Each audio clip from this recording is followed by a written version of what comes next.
One of the things I find interesting that's happening in the workplace is that people are working for you right now that know how to use technology way better than you do. One area that we're seeing adoption of this is in mobile form technology. There are many makers of mobile forms, and there are new software companies popping up all the time.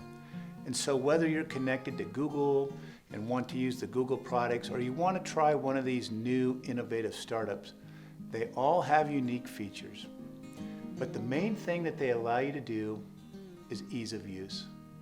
You can capture data, and there's someone in your employment that knows how to make a form, knows how to email it out to people, and knows how to capture that information.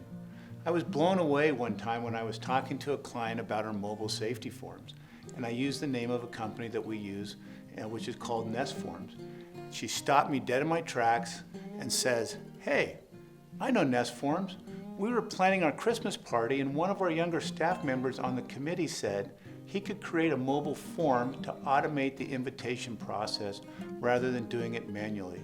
It worked so well, we started looking for other processes to automate in our company." So I encourage you to look around your staff, see if anyone knows something about mobile forms, and start investigating how you might be able to use it within your business.